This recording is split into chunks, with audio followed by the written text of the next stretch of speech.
programs. What's up? 2015 first video.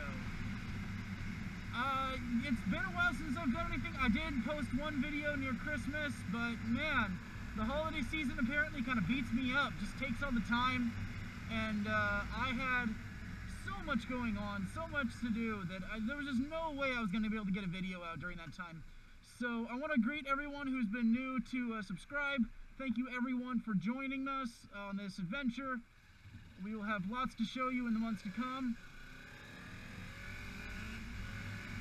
And the biggest piece of news in my life is I posted a video many moons ago about trying to sell my house and how it wasn't really going so well.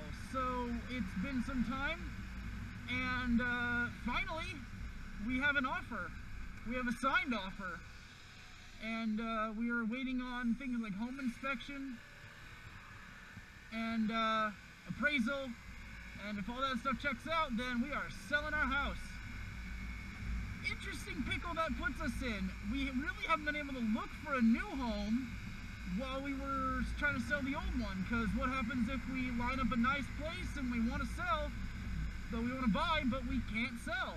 Then we're kind of stuck, and that wouldn't have worked. So we were really not doing any active shopping, which we can now begin. So house shopping has begun. We're tentatively looking at places. This weekend I'm going to be out of town, but my wife is going to be looking at places that are available with our realtor and seeing what she can find that it might be worth going for a second look with me. I've already found one property that I think would be absolutely fantastic. We're looking to upgrade the number of rooms. That's a big deal to us because we have 2 kids and we want to make sure our kids can have separate bedrooms as time goes on. At the age they're at right now, 5 and just about 2, it's not that big a deal. It hasn't become a problem yet because they're happy to share a room most of the time, unless they're getting on each other's nerves, and man, watching 2 kids piss each other off on purpose is quite a sight to behold. So, something you may notice, I'm wearing new gloves and a new jacket. I got new gear for Christmas, and I will stop once I get where I'm going and show you that I also have saddlebags. I got myself some pods for the back of Lydia. Changes the way her butt looks. She's got a big butt, but you know what? She's pretty. So I'm really happy about that. I've got plans in the works. I just got to make the time to sit down and pull all the fairings off and do a repaint. I'm going to be doing a nice stealth black coat. That is the plan. That is something I've got in the works with my dad. I'm going to see if he can help me with that. So I might have a video, and this is, you know, putting it out to the world so that I can hopefully hold myself to it. I might have a video demonstrating getting the fairings off and spray painting them again, and then sealing them and getting them all back on. So there might be either one or a series of videos demonstrating all those mods, and I'm actually going to do another one that is just how my saddlebags, like what model saddlebags I got and how I got them attached. So you know what? On the fly revision to the plan, I am not going to show you my saddlebags in this video. You are going to have to wait and check it out the next time when I can do a video about that. So in the meantime, the house thing is a big deal. I managed to get through the first big event that we go to every year. It's SCA related. That's our Medieval Reenactment Group, and we've already had our big event for the year. The first big one is called 12th Night. And that is where we go take over a hotel and some 1,000 people go and do dancing and court and all sorts of crazy stuff that we get up to. Yeah, come on in, Bicycle. You do it. Anyway, we've got a weekend that we set aside for that. You know, stay in the hotel, lots of parties, lots of people hanging out.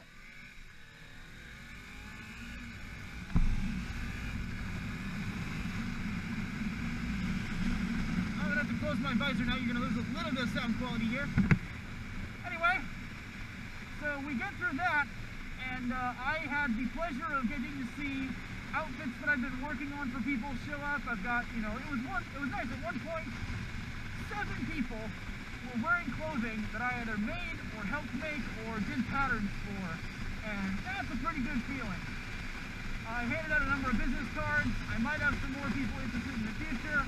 I got lots of stuff going on with my tailoring sideline, and that is going to keep me busy, hopefully, maybe make some extra income. As far as the YouTube stuff goes, this has never really been a profitable thing to do, but you know what? I didn't get into this expecting to make money. It's been nice that right now I've got some, just a little bit of cash sitting aside in my Google AdSense account, and I won't be seeing any of that until sometime, probably around March or April, maybe even May, because for those of you who don't have a functioning YouTube channel of your own yet, if you monetize and you start to release videos, the way that it works is Google AdSense will not release money to you except in increments. So I'm not going to mention dollar amounts because these things could change in future. So as it stands, there's an amount that you have to hit, and if you are below the threshold, no money is released to you no matter how much you build up. Once you reach the threshold, then that's where you actually get to collect on your YouTube channel income. And so if you have a YouTube channel, then you know that I'm below that amount, and it's like, yeah, this is not something I'm doing for a huge amount of profit. Now, if I ever do collect enough income that I can profit from it, it would be my pleasure to do something with that money. I'm probably gonna do something motorcycle related with it because it's income that came from what I do here. I would love to make this a profitable thing, but I think it's a long ways away from that. So I won't be quitting my day job anytime soon, and won't be, I mean, there's a life that I could see myself going down a path of, which is YouTube videos, tailoring work, and maybe, you know, a couple other streams of income if I could come up with some stuff. Maybe an Etsy shop for some of my tailoring work that's more generic, doesn't have to be customized to a person. So, you know, I've got some ideas, but these are things that, like, it would be a major change to my lifestyle. And as I've made clear, I have a wife and 2 children, and we are, you know, we own our home for the moment, and we're going to own our next home. So once you have a mortgage and you have health insurance commitments and children and things, the idea of going to an income stream that is variable and potentially could drop out from under you, you know, especially with, like, the tailoring thing is very hit and miss. It's profitable when it's profitable, but there are very big dry spells for now. And maybe as I get more notoriety, I might make more income at that, but then it would also be taking up more of my time, which I don't have because I do have a 40-hour-a-week job. So there's a possibility that that one day down the road, if I make so much money, if the potential is there to make so much money off of this stuff that I could quit that job, you know, I'm not going to rule it out as a possibility. I'm just not counting on it being the case. It may always remain more of a hobby and a secondary income stream that's just fun income that I can use to pay for things that I want to do.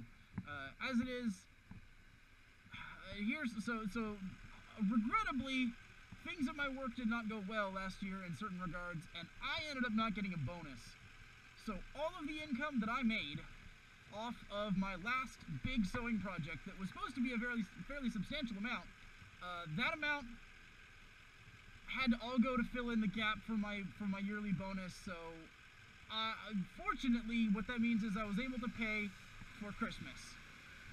We do big Christmas plans. We do gifts not only for ourselves, you know, each other and our kids, but extended family on both sides and friends.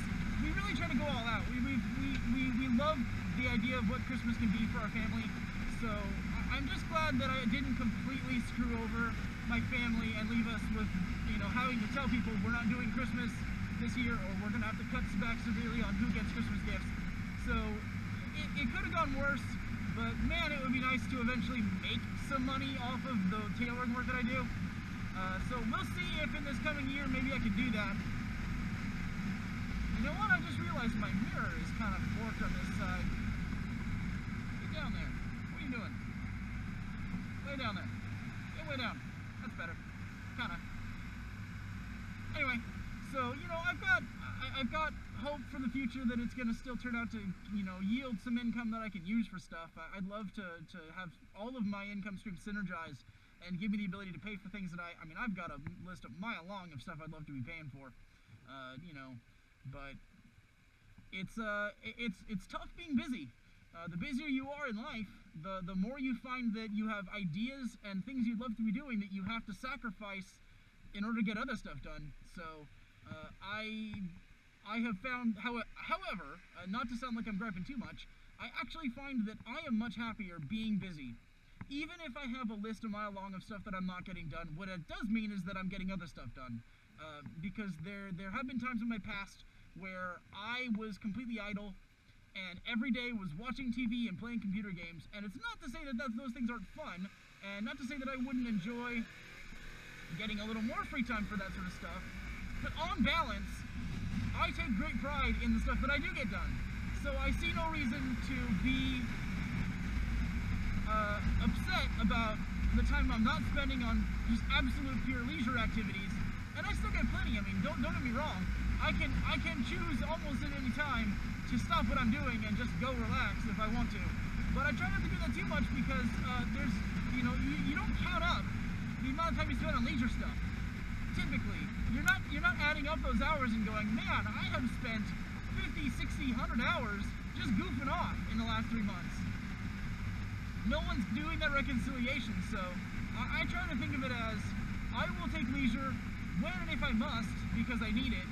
I just gotta chill sometimes. But if I'm not really needing it, I would much rather be getting stuff done on a regular basis. So that is what I do with most of my time, and I'm kind of lucky because at work I mostly don't have any hassle